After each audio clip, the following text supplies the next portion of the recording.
Let's begin, shall we?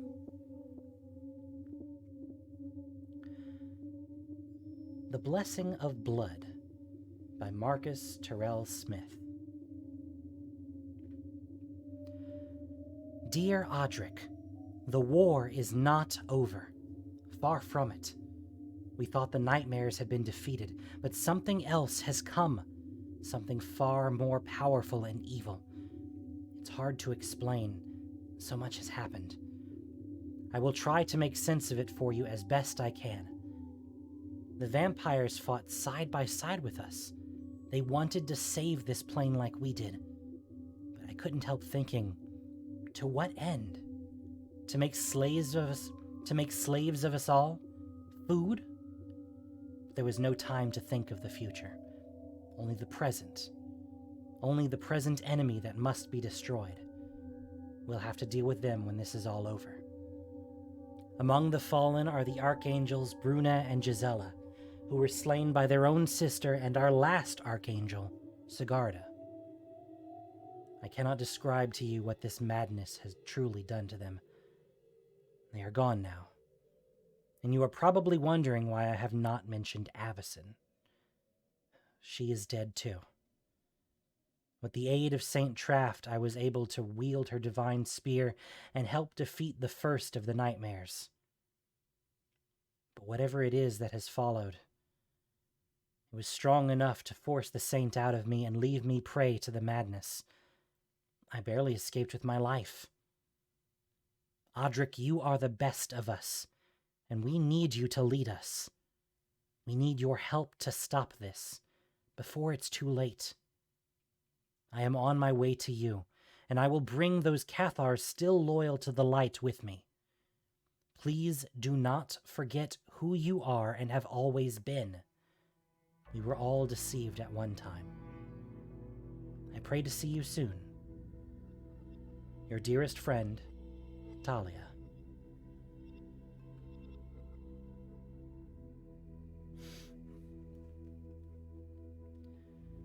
The priest shuddered as he finished reading Thalia's letter aloud to Odric. His voice was somber and echoed softly from the walls of the smallest near-hearth chapel Thalia and Greet had left Odric in. Over the past several weeks, Odric had rarely wondered if they would ever return, if they would ever want to see him again. He instead spent the whole of his time on his knees before the altar of Avacyn, praying without ceasing for answers, tracing Avacyn's collar across his chest, shoulder to heart, shoulder to heart. Regret gripping him like a vice. Regret gripped him like a vice. Thalia had warned him of the Lunarch Council's corruption, but he was too blind and too arrogant to believe her, despite always knowing demons were afoot. He traced his tear-drenched chest harder. There were 2 attending monks who would often drape him in furs on the cold nights and kept the chapel fires burning. They brought him food and drink, most of which he did not take. But what he did consume, without fail, was holy water prayed over by the priest. It was promised to edify his blood and cleanse it, to make it unsavory for those who might want to steal it and bring ultimate protection against the darkness outside, demons and vampires alike. Unfortunately, the kindness gave him little comfort. The angels are supposed to protect us! The words Thalia spat at him before her exile struck like daggers to his heart. And try as he had to resist complete collapse, his will finally failed him. The dam of emotions broke. He wept and wailed uncontrollably, mourning the Cathars he had killed in Thraben, those noble warriors he had reared himself and made worthy to defend the light. He anguished for the sin-plagued children he had allowed to be burned at the stake. He damned the souls of traitorous bishops who so zealously consorted with demons. For weeks he did this. And then... "It is true," came the grizzled voice of the priest the day Thalia's letter arrived.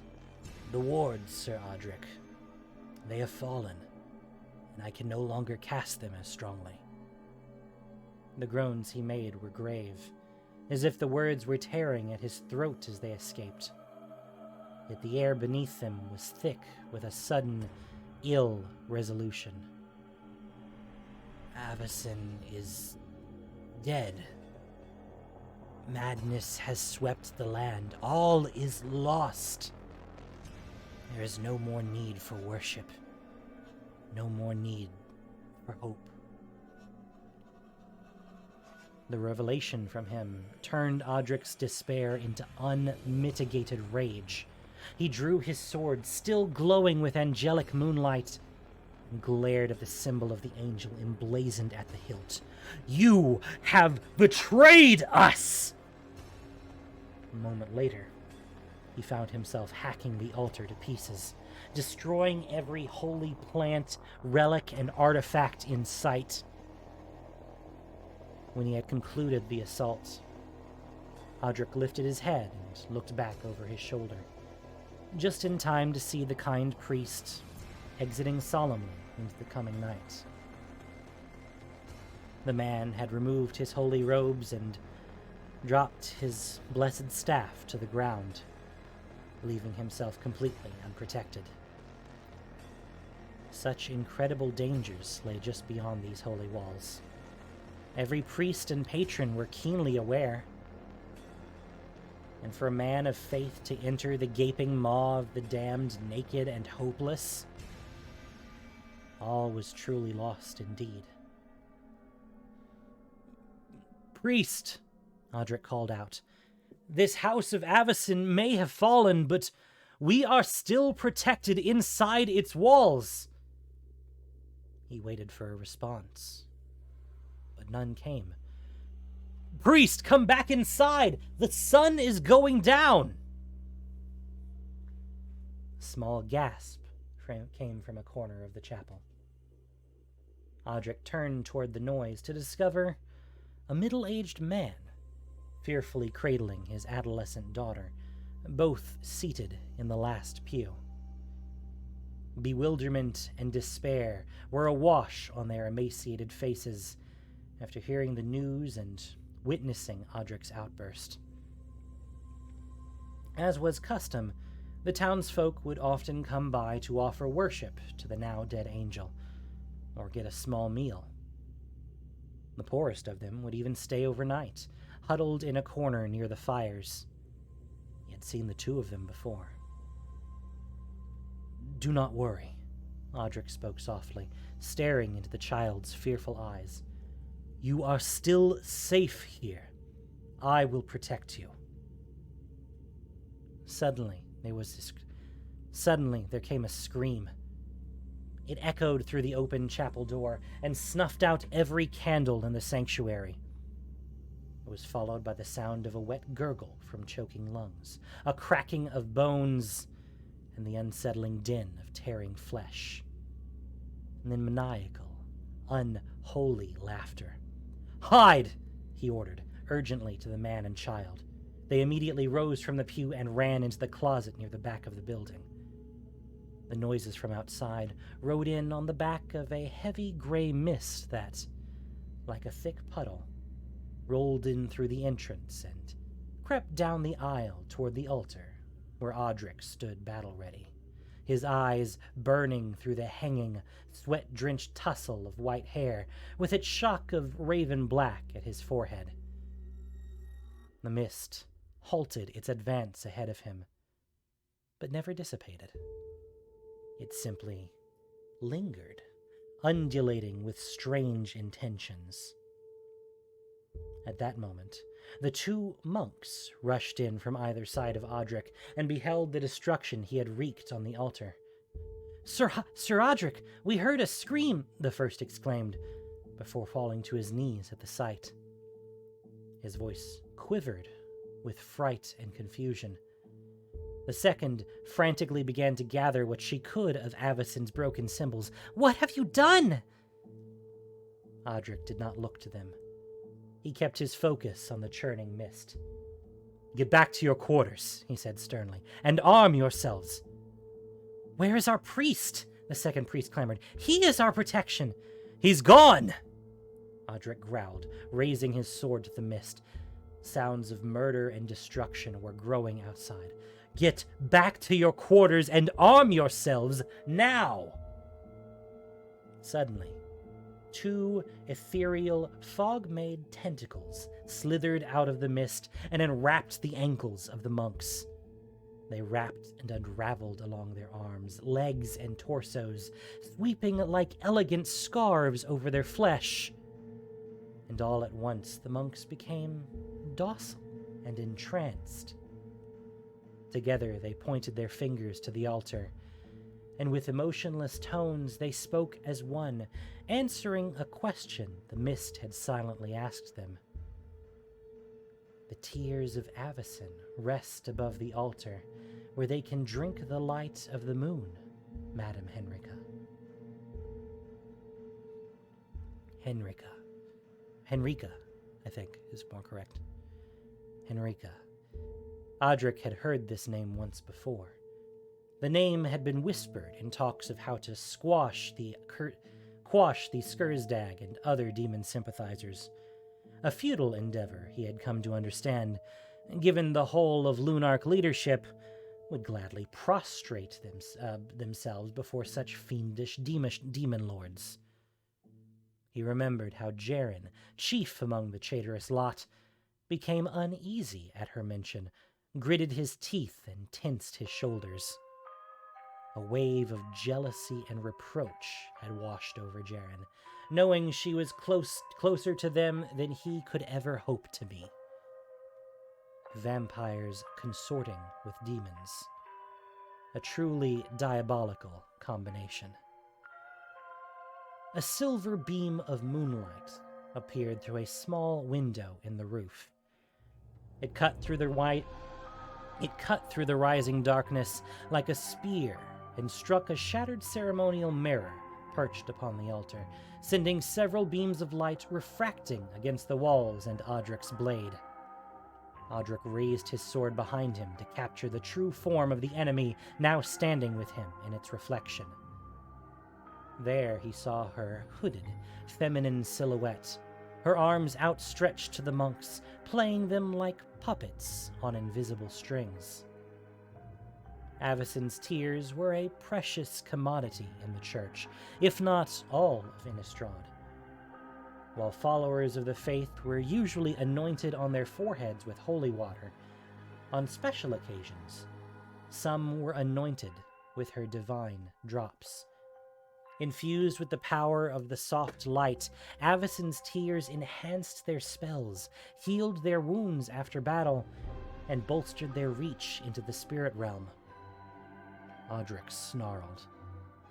If such a villain as Henrika wanted them, the demon she served, moreover, she must intend to debase them somehow.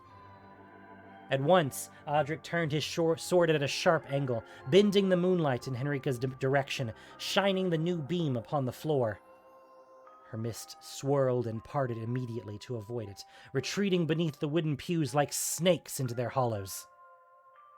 The enchantment that held the monks fell away at that moment, and they came back to themselves. Dazed and frightened, they looked to one another, then to Odric. "You've been glamored," Odric shouted. "Now do as I say! Get to safety!" Without rebuttal or hesitation, the monks rushed into the darkness of the entrances from which they came. The moment they disappeared, however, the heavy thuds of two bodies hitting the floor boomed from the doorways. Odric grimaced at the sounds. He had been taught to be prepared for the unexpected, and what was coming was definitely that.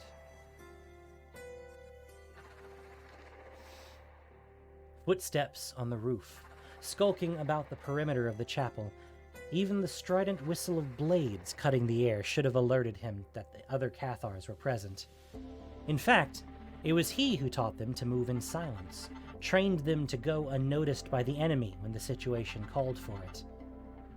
But he was so distracted by his grief and the sudden arrival of Henrika that his guard was momentarily lowered. He whipped around, bending the light with him and sending it into the darkened door. The beam landed upon 2 soldiers, both wiping the monk's blood from their shimmering blades. Odric beheld them with surprise as they stepped forward. Their faces were like stone and with eyes flashing, without remorse for those they had just slain. Cathars murdering the innocent? And clergymen, no less? Avacyn's madness had spread a greater distance than he thought. What further caught his eye was that each one was missing a hand, or rather, their left hands had been replaced by the decaying bones of dead ones. "Brother? Sister?" Odric asked through grinding teeth. "What have you done to yourselves?" "They've been marked by the divine," came a gloating female voice. Henrika's clever voice, undulating with the rolling of the mist. Hearing that their precious angel was dead, well, they practically lost their will to live. How pitiful they felt, knowing they had wasted their best years on the good lie. The mist receded into a swirling ball, and then rose into the air, coming to form in the shape of a very tall, very thin woman in a cascading gown.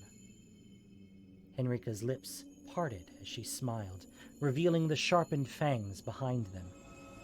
The Cathars raised their swords in Odric's direction as she went on. "Cathars, such mindless sheep, always in need of purpose. Some master to prove their worth to. Well, they have found a new one and have been reborn through self-sacrifice. Ormondal is their angel now." Her last words released the dogs from their cages, and the 2 Cathars rushed Odric, one attacking high and the other low. This was a typical method of these oath traders, 2 against 1. A rather dishonorable tactic in Odric's opinion, but one he had grown to expect from their lot. He deftly cartwheeled in place as their blades passed over and under him, and then returned their advances with his own aggressive flurry that, between his near impossible dodges and blocks, lacerated limbs, scored faces, and shattered bone. Blood ran in rivers over Avacyn's shattered mementos. Henrika's vile laughter echoed from the walls. She applauded the display, encouraging newcomers to join her revelry, for in the 10 or so windows of the chapel, the dark silhouettes of more Cathars, each one clad in their holy armor with their unholy afflictions on display, loomed over the scene, looking down upon their defamed leader. Odric beheld them with shame and disbelief. So many of them had fallen victim to Henrika's influence and her demon's will. He eyed her with murderous intent.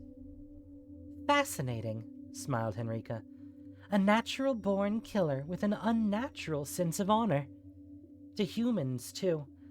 Oh, what they've said about you, Sir Odric, the legends. They prove absolutely true." "Then you know already that you will never leave with those tears," Odric growled, aiming his blood-drenched sword in her direction. "Leave?" Henrika chuckled. She spun around gleefully, allowing her golden gown to dance in wild circles.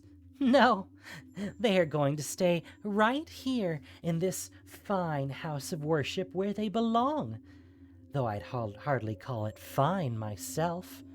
I have a mansion with 30 rooms, drenched in silken cloths, hewn out of marble, and an army of familiars to do my bidding."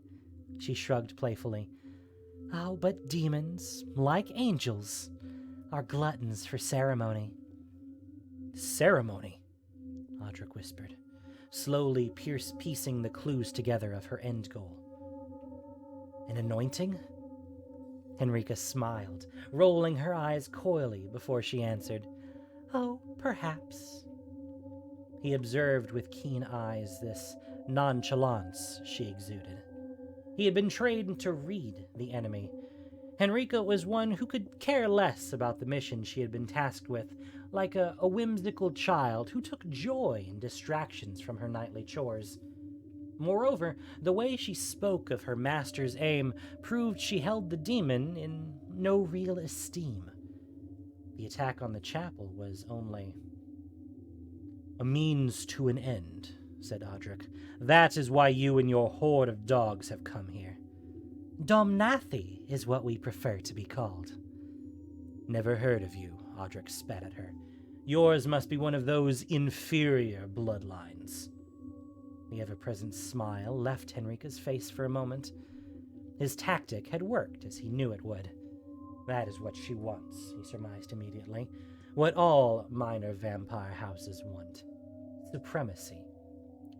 Inferior is a word that denotes weakness and stupidity, Cathar.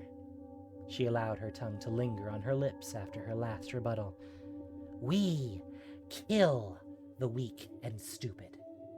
But spare the strong and willing, Odric stepped forward, another tactic in mind. Make her feel small, and the whole truth will expose itself, so that they can be soldiers in his army. There was a stirring among the Cathars in the windows as he approached her. But you're not their leader as you seem to boast. These damned men and women are not marked for you. They are not familiars you can control. You are simply an errand girl. I am a deal maker, she hissed back at him, glaring at the remark. Her claws gave a shrill ting as they flexed. Deal maker? What kind of deal would a demon and a vampire make? One of blood. Oh, one of blood, came another voice from the entrance. A sad, familiar voice. Ah, I see. At the chapel doors stood the kind priest once again. The moonlight showed his face beaten and bruised, his bare limbs torn and bleeding. He hobbled forward, his right leg broken in several places, but he did not even wince from the pain. His skin was pale from a massive loss of blood, not just from injury, but from the kiss of a vampire, a neck riddled with fang marks. For our loyalty, the priest continued, the Liege of Darkness will offer up his divine blood. Hush now, Henrika whispered to him, smiling at Odric. The priest fell silent. His eyes were empty and fixed upon the pool of tears above the altar. The mist swirled gently around him. Grief-stricken men are always such loquacious creatures, aren't they? She continued. Strong helpers, though. It is then that Odric noticed the grinning, giggling devil cradled in the priest's frail arms. Like a rabid dog, it was gnawing at the bones of a dead human hand. A hand now fixed the priest's bleeding wrist.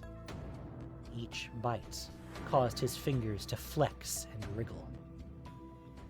Though your angel is dead, there is still power in the tears, Henrika spoke. That power needs direction and vessels to wield it. Demons need priests, too. Priests that must be anointed into their unholy order. He will be our first. Stop, priest! Odric threatened, cutting the air with his words. The priest continued his procession. You would kill an innocent? Asked Henrika coolly. The smallest flick of a finger would probably kill him, you know. Would you want another stain on your conscience, Sir Odric? After all those poor children you let burn. The sound of blades erupting from their sheaths rang out from behind him in the darkened doorways. The turncoat Cathars were readying their attack. Odric counted 20 spread about the perimeter of the chapel. At the windows, at the entrances, at the doorways, not to mention the glamored priest and his devil.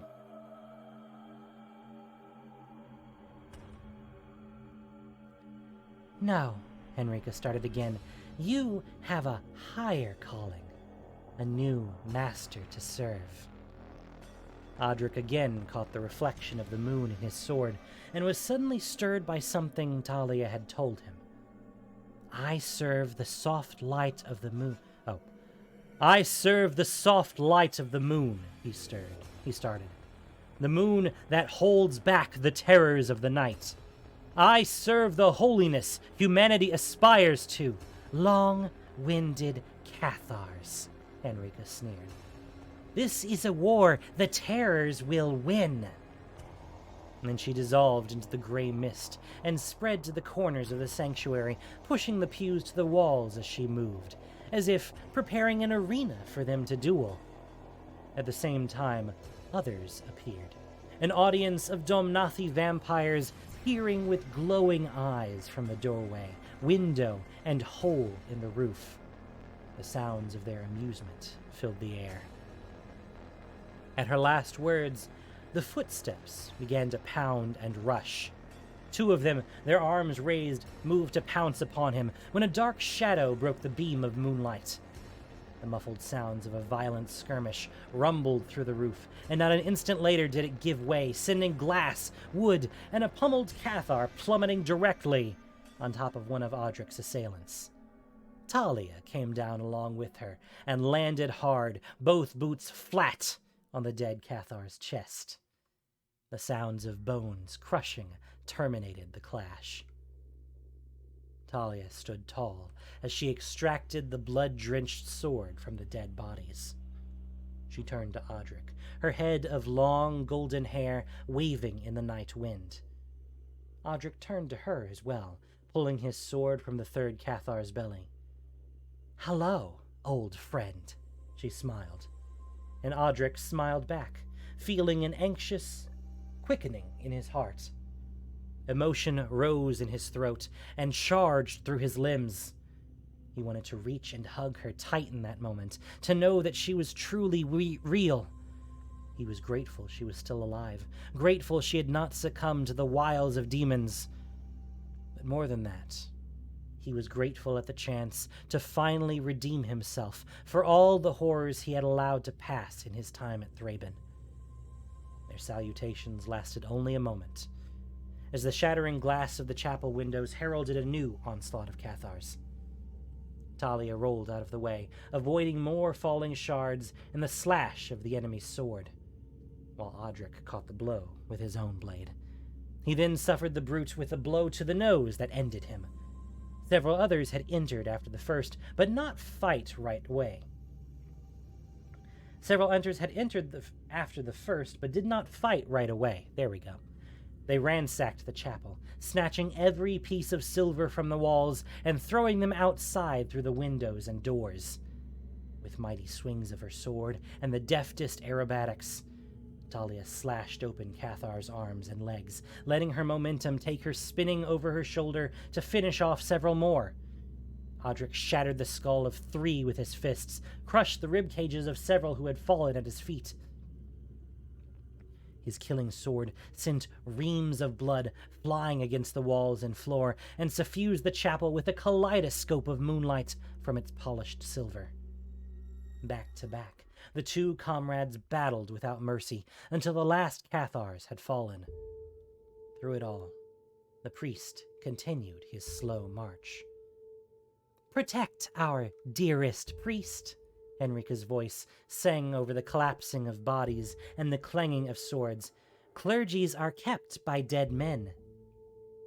As if it were a rallying call, her words triggered an onslaught of at least 20 Domnathi vampires who swooped into the chapel from all sides. Like a swarm of hungry rats, they overran the 2 weary fighters, sinking their fangs into flesh and drinking their fill. Odric and Thalia struggled to fend them off, Odric able to tear out the throats of two, Thalia able to gouge out an eye and stomp one's head in. But there were too many. Soon they were disarmed, overwhelmed, and held at the mercy of Henrika's minions. Henrika came to full form again. Her eyelids and cheeks were stained in red, painted in the blood of one of her hapless victims. In her presence, the vampires halted their feed, though they kept their nails and fangs sunk deep into their prey's flesh. "How valiant," she jeered, giving a soft clap. "A fine effort by the both of you. You managed to kill some 40 of your weaker kinsmen in one fell swoop, and at the same time provided me 2 of the strongest Cathars there ever were." She looked at the priest, who was now standing at the altar, holding the devil out over the pool. A wink of her eye prompted one of her subjects to proffer the priest a dagger. From there, the priest sank the blade into the devil's belly and, pulling upward, tore the creature in 2. Black blood, thick as oil, gushed out of the forlorn creature and into the pool, where the liquid sizzled and smoked. As it did, the priest began to mumble a prayer in a tongue Odric had never heard. His voice became deep and gnarled like the growl of a dying bear, and suddenly the swirling mixture of damned blood and divine tears became cloudy, then turned a shade of deep crimson.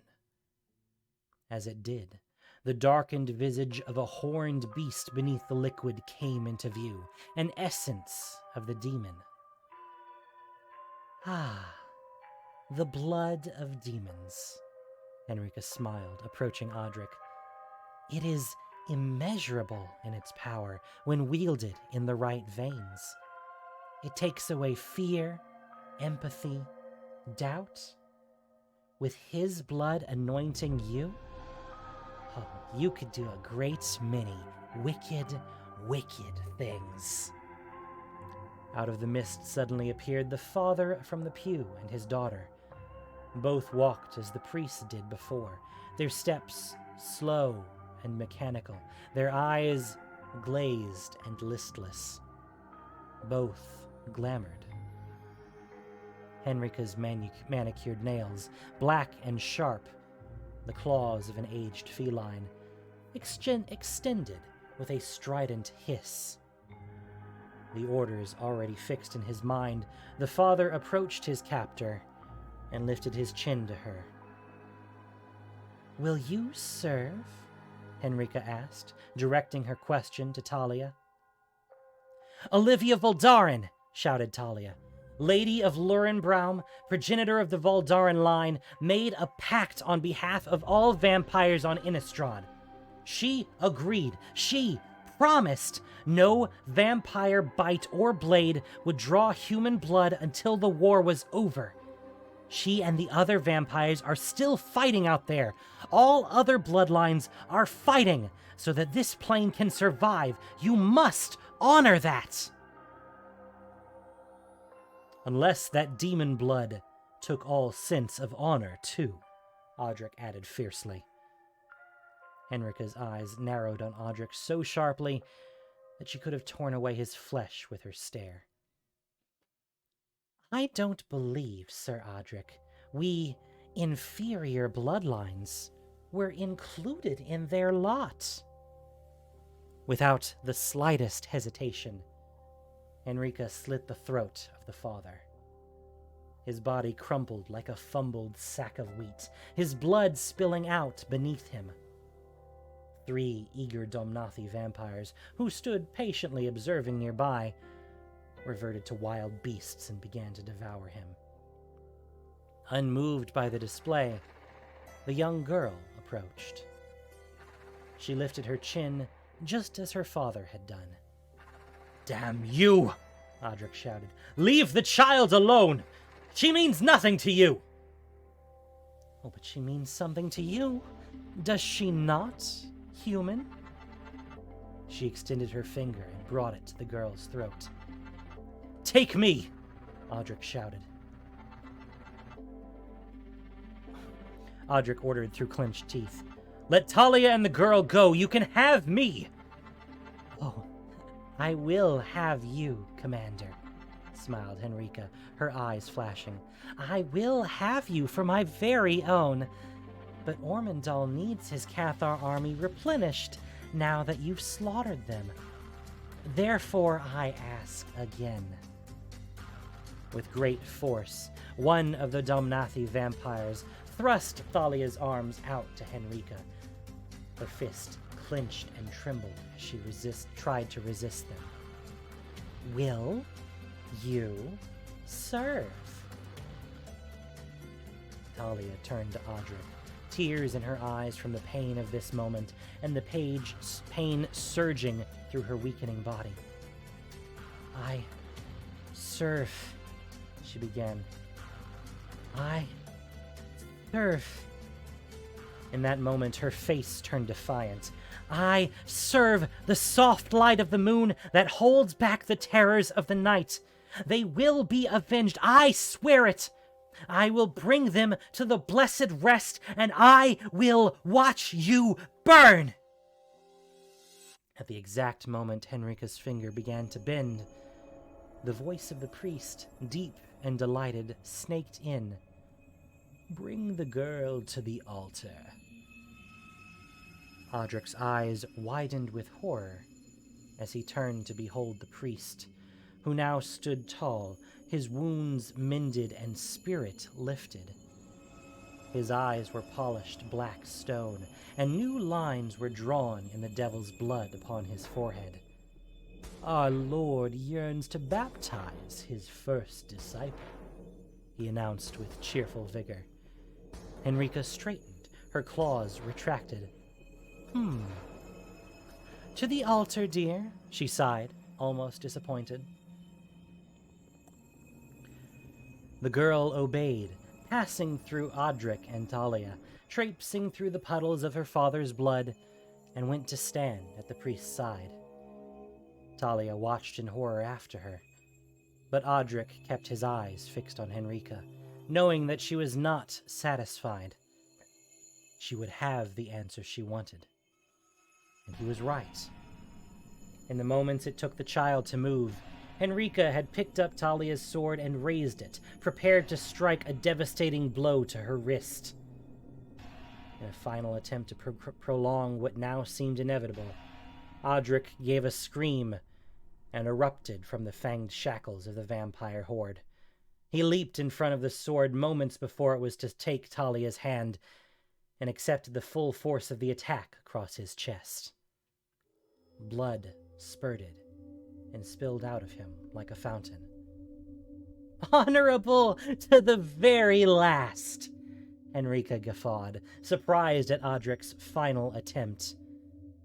The other vampires joined her revelry, all except for one, who stumbled away from the group, clutching at his collar.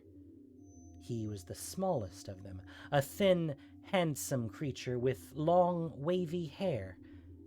He turned to Henrika, looking paler than he had before.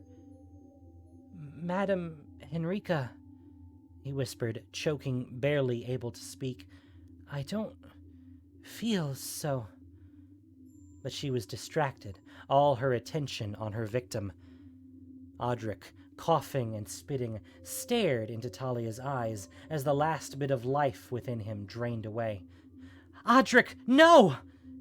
Thalia cried, watching him quickly succumb to the blow. "Don't die! Don't you die on me! We have a plane to save!"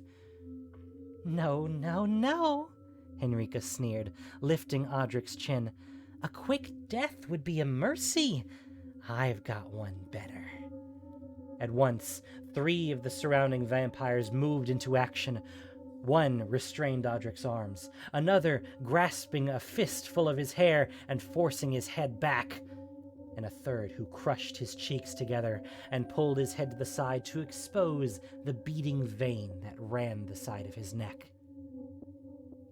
The loss of so much blood made Odric weak, and he could not resist them. "You shall serve a master," Henrika hummed. And that master will be me.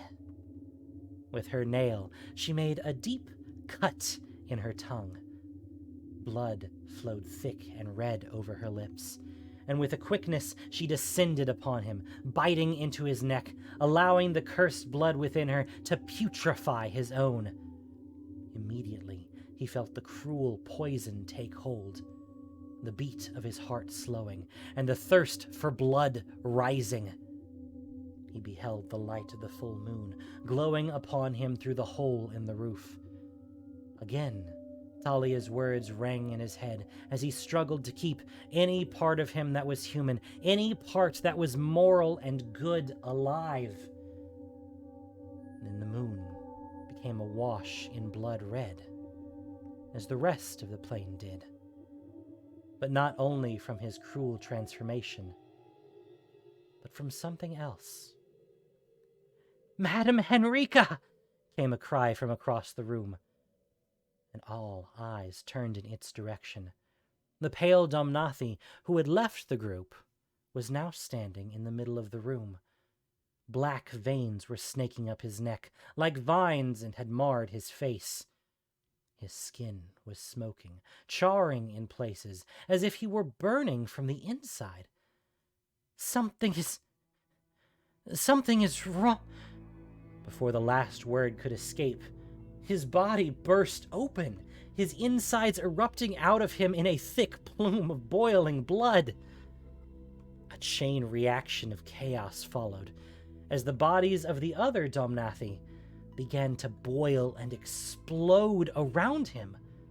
The vampires that had held him and Thalia were each ripped apart from the inside out, sending waves of blood and flesh crashing against the walls and floor. Henrika herself was drenched in their remains, and like them, her skin too began to boil and burn. "Blessed water!" she screamed in disbelief. "There is blessed water in your blood!" The revelation was cut short, as the point of a thin sword speared her through the side. Looking over her shoulder in horror, Henrika beheld Thalia staring up at her, eyes fierce and determined. Her gaze was then torn away by a warrior's cry, and met the eyes of the one who would end her. Odric was now charging through the air, eyes glowing the color of 2 crimson suns, fangs flashing, and the sword of Avacyn glowing brighter than ever before. "This is not over," Henrika screeched as she turned to swirling mist and escaped through the chapel doors. The sword of Avacyn passed through the haze and hit its mark. Odric, in his new vampiric form, landed hard on the floor and shook the chapel to its foundations. The momentum of his swing did not halt. He launched his sword straight at the altar, where the priest was readying to submerge the girl beneath the unholy waters. The blade severed the priest's head and lodged in the bowl of the pool. Fissures sprouted along the stone basin like spiderwebs, and through them the cursed tears of Avacyn, Ormondal's vile ablution, spilled onto the floor. Before it could touch the child, Thalia scooped her up in her arms and made their retreat to the chapel doors. Odric moved after them. The pool burst open. A deafening roar like thunder chased after them, erupting from the great wave of devil's blood. Ormondal's horns, his fiendish skeletal visage, and his dragon-like claws, all of them laced with dripping crimson, rose out of the flood to catch them. But the demon's terrible form could not be sustained. Just before reaching the toes of the Cathar's boots, the flow ceased, and the agonized demon, still reeling from his defeat, sank back into oblivion. Thalia and Odric stood in silence for a long moment, surveying the devastating scene. And then Thalia turned to Odric, whose eyes were already on her and the child. She clutched the girl tightly to her, even turned her shoulder away from him to shield her from Odric's gaze. Odric breathed deeply, struggling to accept what he had now become, hoping that his friend would somehow accept him too. "Can you see the moon?" Thalia asked softly. Odric understood her meaning. Vampires could not cross running waters that reflects the light of the moon, and looking into it would be a testament to how much Henrika's poison had penetrated his heart. He stared up through the hole in the roof.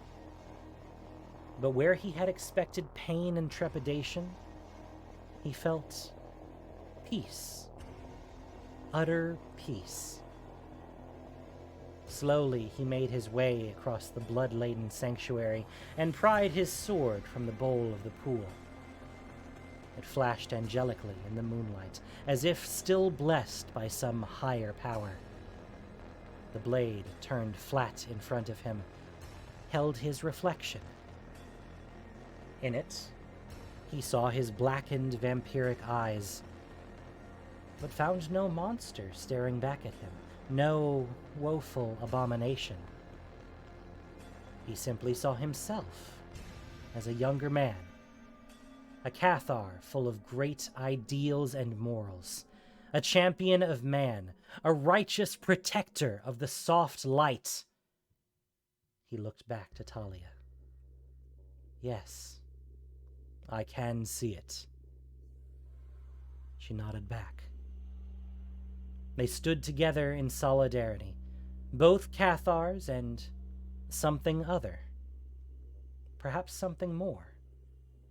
Each one of them knowing that this would be the beginning of a new chapter in the war to save Innistrad. A terrifying adventure lay ahead.